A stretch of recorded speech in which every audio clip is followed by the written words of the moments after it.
Take it away. Sammy, go ahead.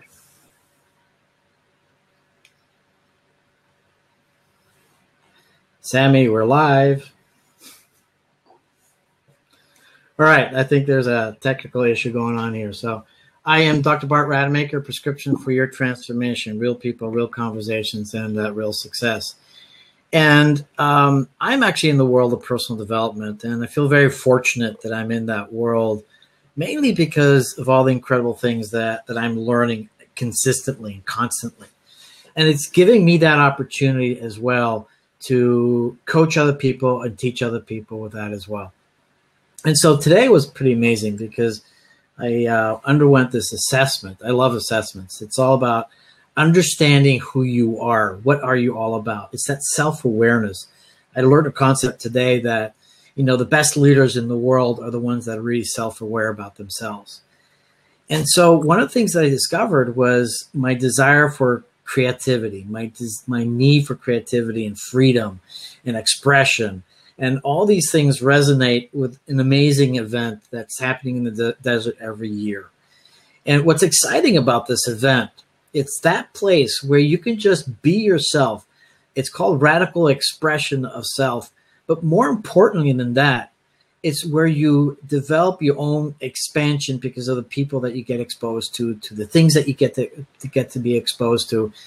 And I think one of the most wonderful things, and my first burn was last year, was all the incredible artists out there and the way that they saw the world. And then you got a glimpse of another dimension, another possibility. The brilliance of these artists, you know, comes out, shines out, and we get to experience that. And that's an incredible, magical treasure or gem for all of us. And so today, really excited to be starting off a series of interviews of these amazing artists and to discover from them, you know, what is their message? You know, what is it? What is their magic? What's their passion? And today to start off is Sprocket. Thank you so much for joining me today. Baba Yaga's house, and pretty amazing stuff that you're doing as well. So share with our listeners just a little bit about you and your art and what this all means for you. Sure. Hi, I'm Sprocket. I'm an artist here in Reno, and I work at a collective called The Generator. It's a 35,000 square foot makerspace, which is just as incredible as it sounds. It's really awesome. If you ever are over here, I definitely recommend checking it out.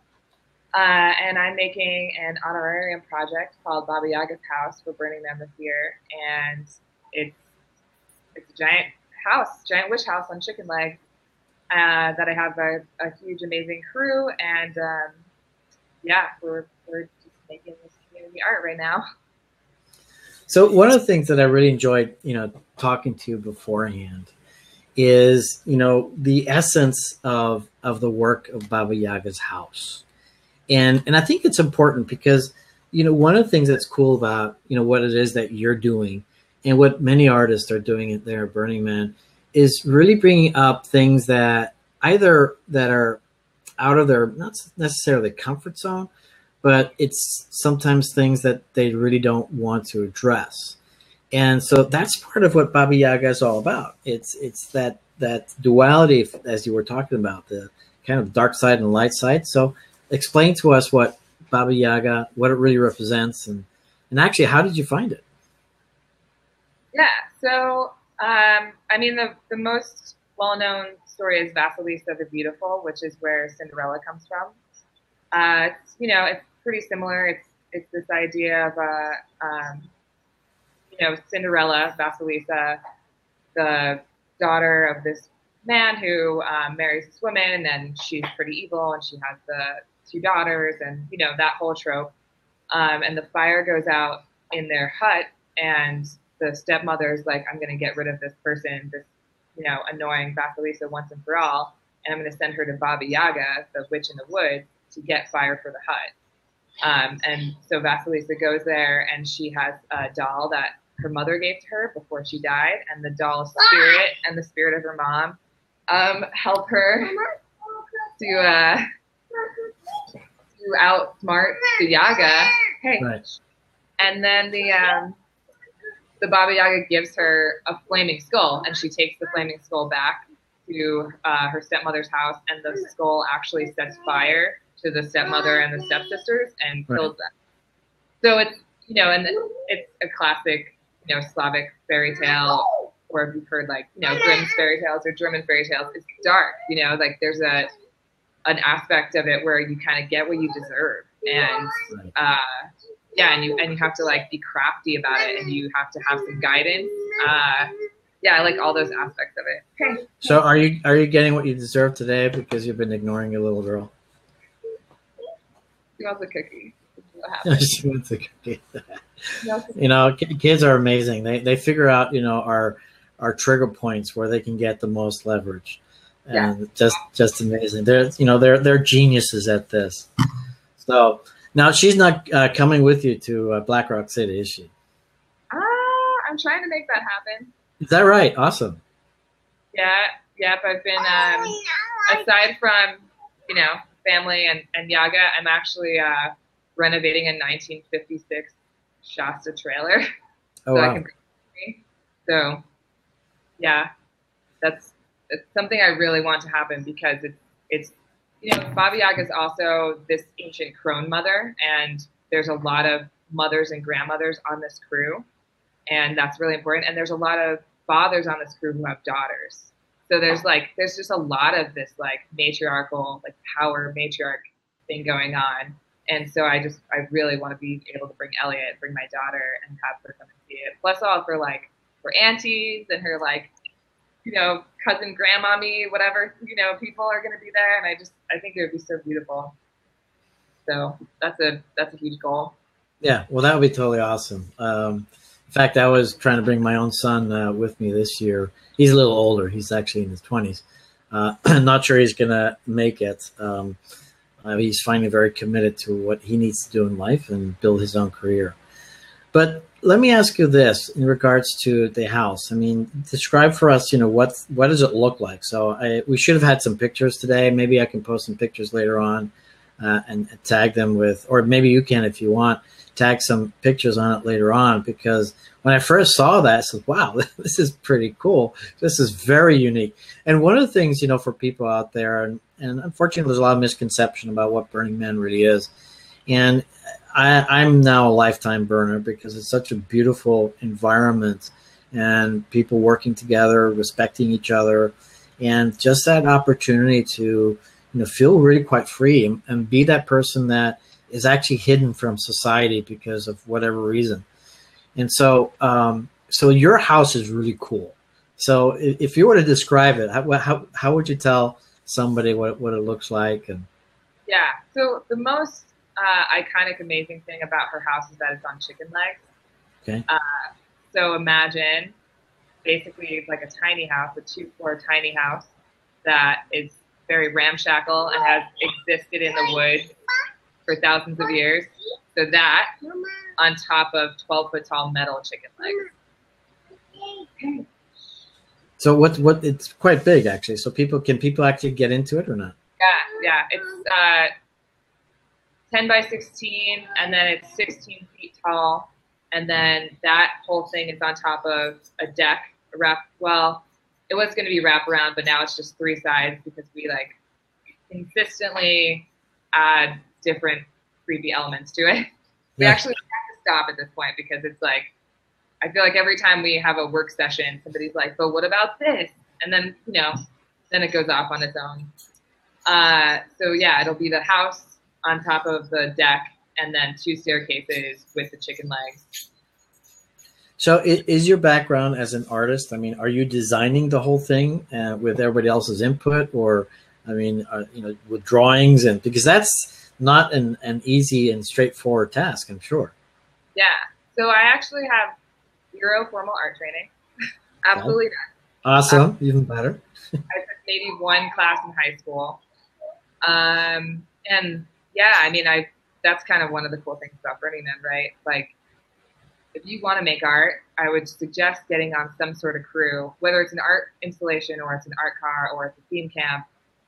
There's a million ways that you can get involved, and then you'll meet the people who will, set you down on that path.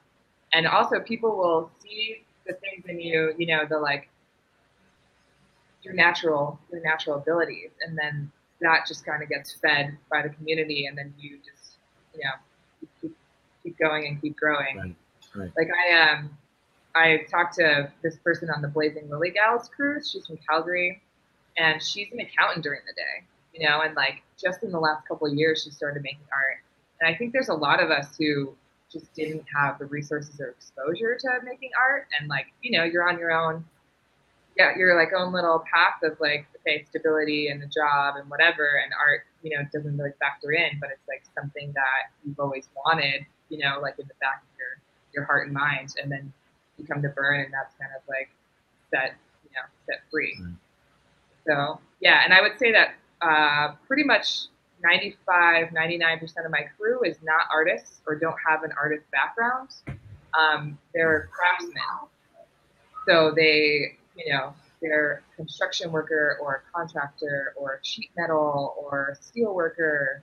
So they don't have art training, but they're artists, you know. Right. They're from a different branch of that. Right. Yeah, and it'll be, I guess, with a structure like that, you need to have a lot of great craftsmen together to build it so it's safe. Because one of the things that I like about, you know, the artwork in Burning Man, which, you know, which this art is distinguished from other art in that sense, is that you're expecting participation. And so this is a piece of work that people get to participate, not only beforehand putting it together or designing it, but then there's no spectators. And I think that that's pretty amazing. So in what way do people get to spectate? Let me rephrase it. In what way do people get to participate when they're there? Well, you know, there's some secrets that I won't fully reveal to you. But I will say that if you come by at dusk or at dawn, you'll have many ways in which to participate. All right, so dusk and dawn. I'm going to write a mental note. Yeah. What's a better time, dawn or dusk, or it doesn't matter? It's gonna, you know, it's gonna be whenever you find yourself out there, right? I mean, you know, you're gonna write it down and you're gonna plan, but right. One night the sun will have just set, and you'll walk by and you'll be like, oh, time to step into the Yaga house. Awesome. So do you have a location already, or are you just going to find a place when you get there? Well, we submitted where we prefer, and then the artery will let us know when we get there. So okay. We're looking at, you know, ideally somewhere in between Man and Temple. Okay. If you were there last year, if we asked for kind of where the Salachi and the Phoenix were. Right. That's our preferred spot. So, you know, you got to work for it. So for people who are not familiar with Burning Man, and it's really a wonderful experience. And it actually took me 7 years to get there, and I heard all these amazing stories. And if there's any stories out there that anyone hears that kind of evokes a negative impression, you know, set those aside, because it's just a beautiful, beautiful experience where you get to be yourself. And I think what's neat about what you were sharing earlier is that, you know, I consider you an artist, by the way. And that oftentimes, myself also being an artist, but a different kind, you know, the one thing that holds us back from, you know, delivering or manifesting our passion is a fear of rejection, the fear of what people are going to say. And in this kind of environment, you know, that's completely put aside, because it's purposely designed so that, you know, we can express, we can experiment, we can try things out. And what's beautiful, I think, is that it does challenge, you know, our perspective on the truths that we think we have, and opens the door for even a richer life. And so that's what I think is so neat about what it is that you're doing. And so people, again, who haven't been to Burning Man, there's a huge space in the center of the city. The city is almost like a horseshoe shape with a central area, and all the artwork is spread around in that area.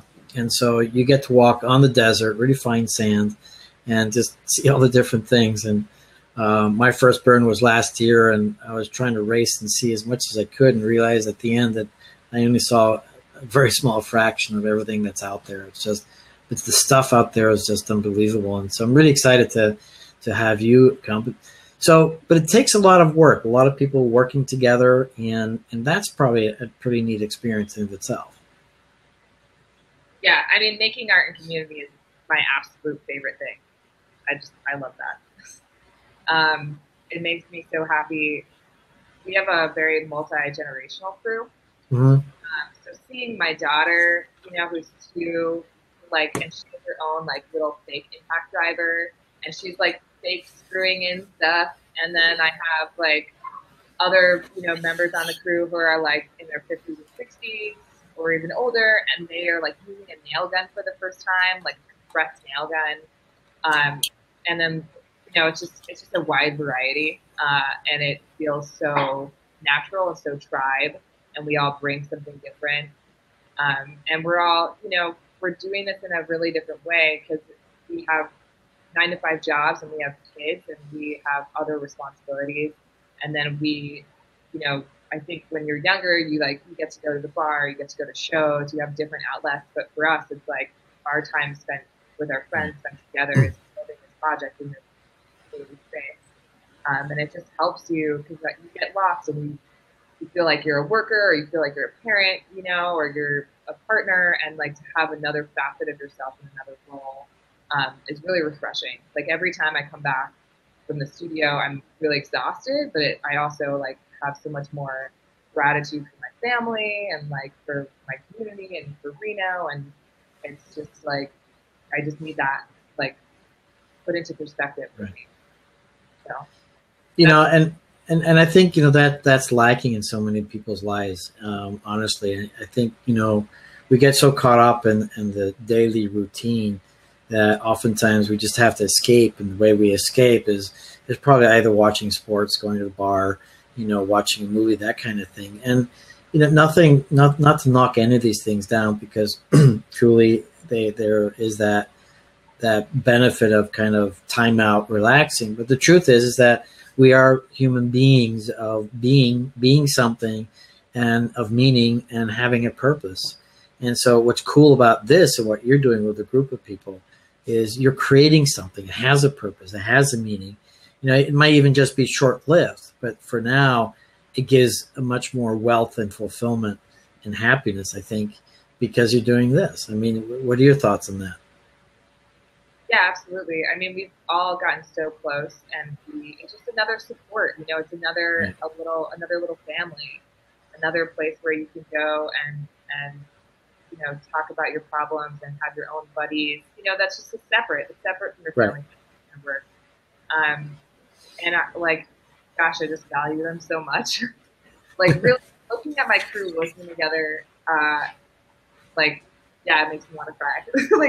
That's so, I'm also a mama bear, so that comes through a lot. But I wouldn't, I would have never applied for this grant or actually got the engineering done or pushed this project as far as I did if it wasn't for the fact that I've had this group of people that really believed in it, really wanted to make it happen. Right. And I felt I owed it to them. They wanted to make it come to life as much as I did. And I think if it had just been me with a sketchbook, it would have just never happened, And that's again, that's the power of Burning Man. I mean, you suddenly have a crew of 15 people that are hell yes, let's make it happen, And you're whoa, I didn't think I was capable of this, but I guess, with us all together, we can totally get it done. Right. Yeah. So by doing this now, do you think, after the afterburn, putting it that way, afterwards, do you think you'd be doing a lot more art for yourself and maybe just, back home? Yeah, I have a method. So I always get really depressed after Burning Man. No surprise, right? I mean, you're spending months of your life prepping for this one event, and it, it's a week, and then you go home and it's hard. Right. Let me say, emotionally, it's very hard. And it can be really isolating. So what I found to be really helpful is I always book a show or book a project in the fall. So I come home and I'm grumpy and sad for a couple of weeks, and then I just have to start making stuff. and I have to go back to the studio. It's definitely difficult to go from making things in a community sense with your Right. whole crew, and then go back into like, okay, it's me and maybe one other person in the culture. But it just forces me to like get right back into it and not get the blues, get the post Burning Man blues, which a lot of artists and burners suffer from. Right. Well, are you feeling the pull towards Burning Man right now? I can't think about it honestly. We have. I got my Burning Man check today, so that was nice. Oh, very good. Yeah, I recognize that time is getting eaten up, and it's going to be here really soon. But we have a lot of work to do, so I'm just gonna let that be over there, not think about it. So anybody out there who's listening and who's part of the community, 70,000 people, city in the middle of the desert. Right now, there's probably nothing there. How can we as a community support you? In what way? And, if you wanted more support, potentially even funding, that kind of thing, how is it that, you could excel even better, if you will, with the support from us? Yeah, I'll do my little pitch. Okay. Go ahead. So a bunch of us are English major nerds. That's just the best way to put it. Or have a background in communications or whatever. So we made a book club, which is very, it's bizarre, but it makes sense. It's a fairy tale, it's a story, and Right. we'll bring it to life. And part of what we're doing is we have a Patreon. So if you become a patron at a certain level, we send you a book every month about Baba Yaga, or that's somehow related. So this is our May Baba Yaga book.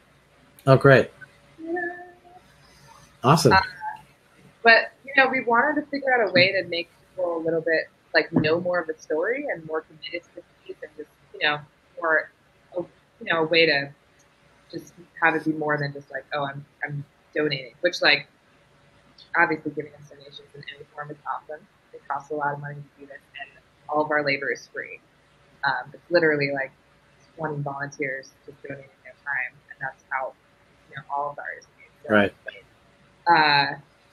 All donations are great, but we did this book club because we thought it would be just a cool way to connect people. So you can look for Baba Yaga's Book Club on Facebook and on Instagram and on Patreon, and also on my website, justicesprocket.com/Baba Yaga. All the things. And then if you are like super into Baba Yaga, which I know you're out there. Trust me, like I've met you guys already. It's so cool. I love getting these messages from people from Russia and Czech Republic and all over. Just being like, my grandmother read me that story, or like, that's what I grew up with. It's like, I understand it's really intense for you guys. It's like basically like one of our Americanized fairy tales. We're trying so hard to do right by you, Right. all of us out there, just so you know. But if you're really into it, please email us at babayaga's.bookclub@gmail.com. And we might have a special role for you, a special way in which you can give your love of Baba Yaga back at Burning Man. So, Awesome. Yeah. Well, make sure I get all those links at the end of this interview, and so I can certainly put them on there so people can reach out to you. And so this is not your first burn, right? So you've done this a couple of times, and you want to share how you got started, because I think it's a cool story. Yeah. It's kind of a dark story, but exactly. There's parts of Burning Man that's like that.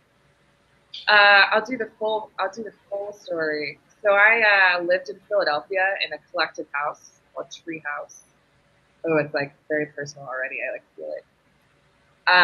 It was just cool. It was like a bunch of us. We were right out of college, and we were doing, a totally alternative thing.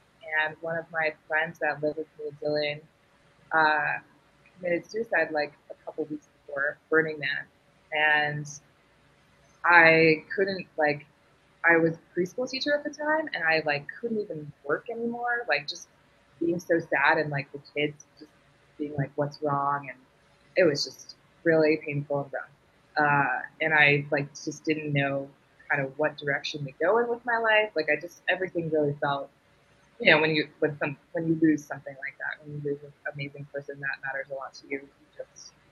You kind of like don't know what direction to go in. You're like just floating. But I had this group of friends, and they were all going to Burning Man, and I had heard about it. I didn't really know anything about it. I mean, also on the East Coast, people out there who are from the West Coast, you don't know how it is. But on the East Coast, at least back then, no one even really talked about Burning Man. I mean, there were small contingencies of burners in like New York and Philly, but unless you like magically got connected to that community, like you just wouldn't even know it existed. Right. So yeah, I mean, they were like, come to Burning Man, and I was like, all right. And we got in my car, and we drove from Philadelphia to the burn, and it was like a bunch of people I barely even knew. I like got to know them in the drive. Right. I had no idea what I was getting into. I ended up doing early arrival and building Disorient's kitchen. And it was hilarious, like a quick story. Also, if you're not a burner or you just don't know, Disorient is like a really huge ski camp from New York. So I was camped with a different camp across Playa, but they had given me this early arrival pass, and I didn't, I was like, I got to do right because it's like a gift to be able to come early and build the city. Like I had all of that stuff going on. So I got up at like 7 o'clock in the morning and biked across Playa, which is far, and got to Disorient, like ready to build their kitchen, like 7 in the morning. And like everyone was asleep because why would they? And I just sat there, I think until like 11, like just sat in their community, like just hanging out, like waiting for people to wake up so we could start building. It was just so funny. I mean, I didn't know how to work or, anything. So I was just like, okay, like we're gonna build a kitchen today. Yeah, so that was 2010. So now this will be my 9th Burning Man. I even went when I was pregnant with this tiny one. Is that right? Awesome. Yeah. And what's cool about my first burn was last year. And like I mentioned, it took me 7 years to do it and really had no clue what it was all about. And, I'm just really drawn, to go back again. And I think one thing that really happened was you don't know what to expect. And whatever experience you get is just absolutely phenomenal. And it's that place where you just can explore, you can expand. The unexpected is going to happen. And that's where all the treasures are, the people that you get to meet and the amazing music. And, when you go there, and again, all the burners will appreciate this, but all the art cars that are out there that are crazy shapes. I saw a shark the other day, crossing the playa, and pirate ships and dragons and just amazing stuff. And, it's just an adult playground in that sense of all the amazing things that you can experience and see. But the best part is the unexpected. And there was a telephone booth last year, and it was a conversation with God, and that was great. So what were some of the great moments for you over the years? I mean, you mentioned some things that you were very much attached to or liked. And yeah, I mean, there's always, one or two art projects that you really resonate with. And then there's always those accidental moments. There's there's so many stories. I mean, 9 burns now. It's like a lot. It's a lot.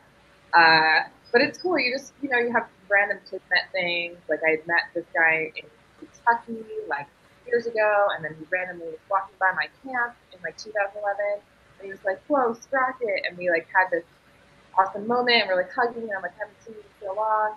And then the magic carpet art card goes by, and a bunch of my other friends are on it, and they're like screaming out to me like, "Sprocket, we're gonna go get ice cream!"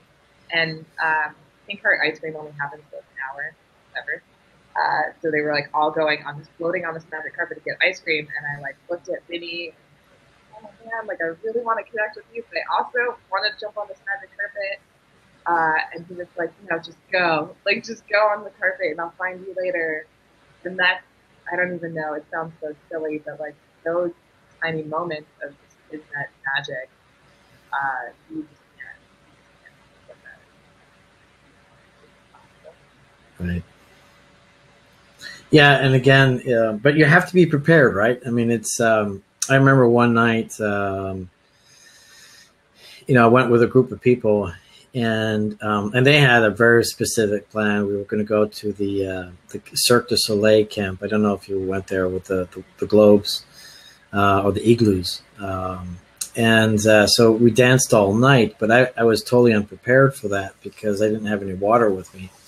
And so for about 5 hours in this environment with nothing to drink is little dangerous, I guess. So you have to be totally prepared for going to the burn. Yeah, radical self-reliance. Please don't show up if you don't have it. Yeah. Yeah, I mean, it's. I love that about it. I mean, it's an environment that wants to believe. That's why we have the whole city. Like, it's a harsh environment, and at any moment you can have a whiteout or you can have trapped. Right. And it's really hot, and the playa, is just taking every bit of moisture from you. So, yeah, you gotta.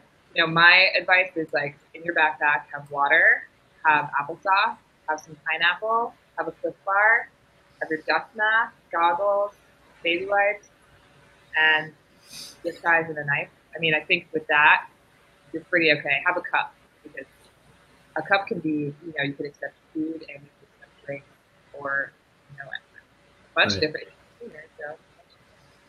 Yeah, one of the cool. Weird if you haven't been a Burning Man, but trust me, that's good advice. Yeah, yeah. One of the cool things about Burning Man is there's no money exchange.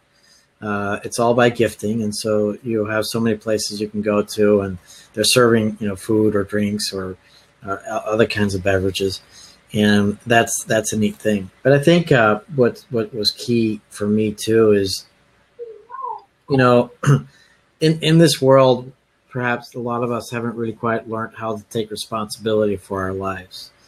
And that's what's interesting in Burning Man is that you're on your own. I mean, yeah, you could work with the community and help the community, but at the end of the day, you still have to be responsible for yourself.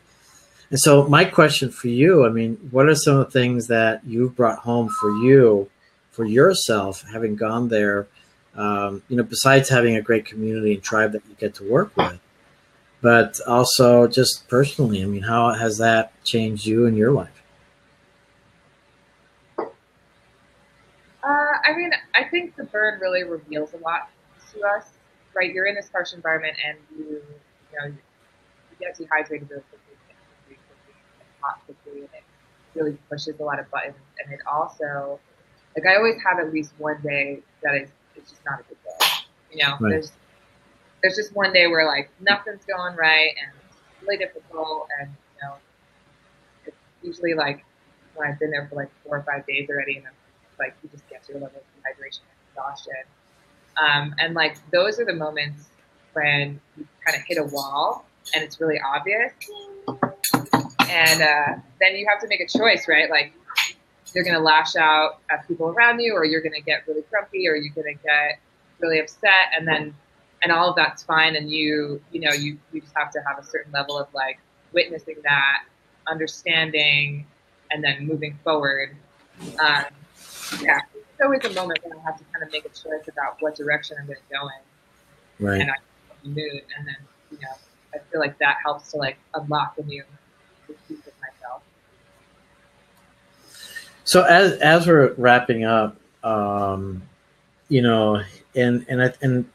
with that, what you just said just now being important, in this harsh environment, you get to discover yourself, and what I like what you shared with me, before the show, was exposing that dark side, exposing that part that perhaps we don't really want to see.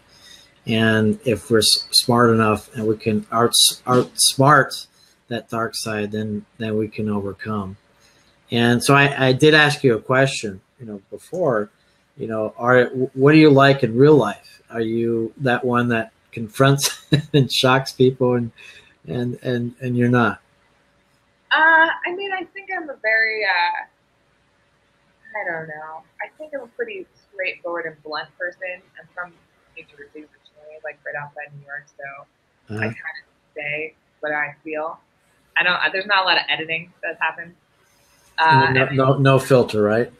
yeah, pretty filterless.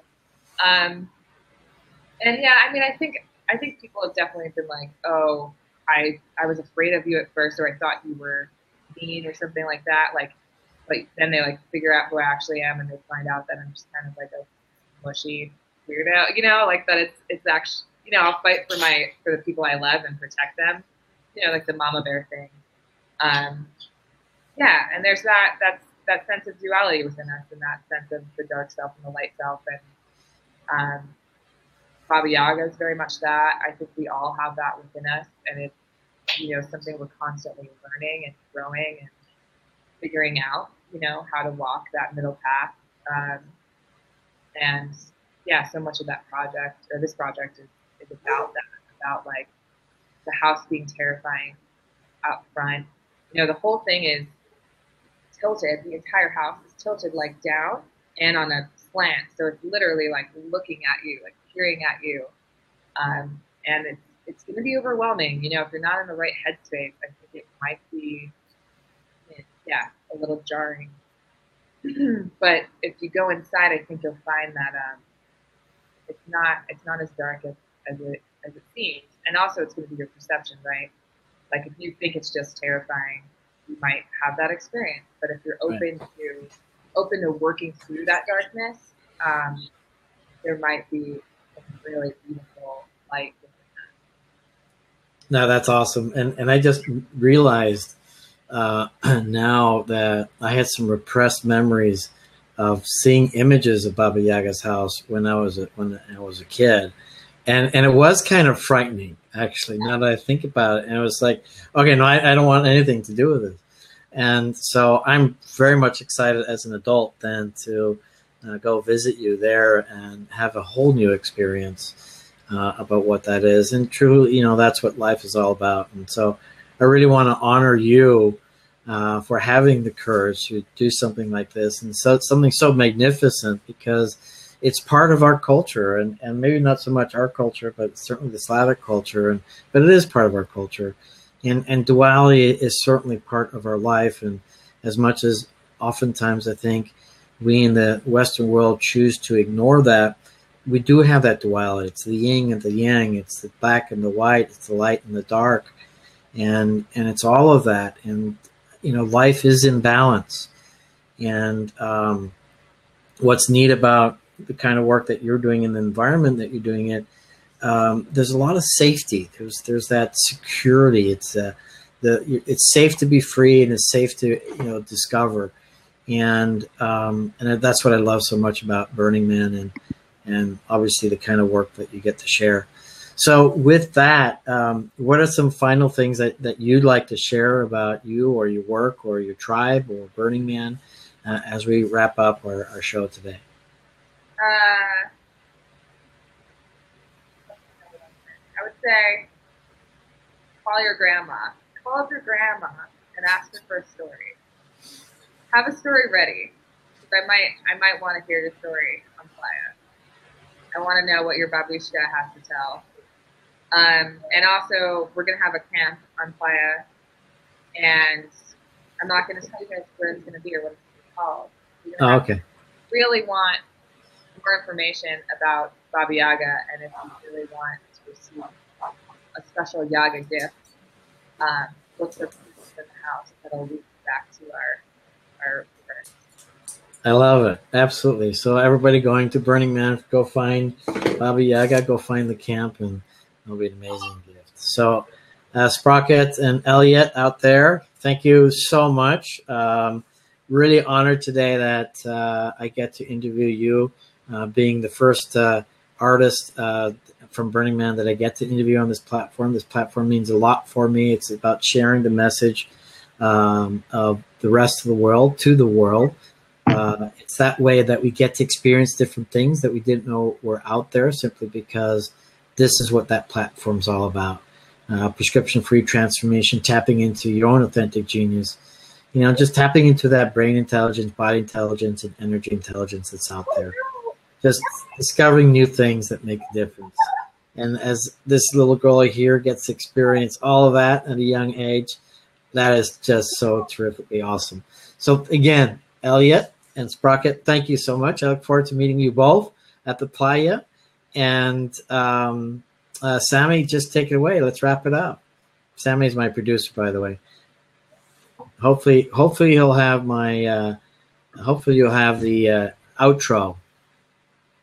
I guess not. I don't hear the outro. Anyhow, once again, I'm Dr. Bart Rademaker, Prescription for Your Transformation, Real People, Real Conversations, using Crowdcast, live on YouTube, Facebook, and other channels at the same time. I will talk to you soon. Thank you very much.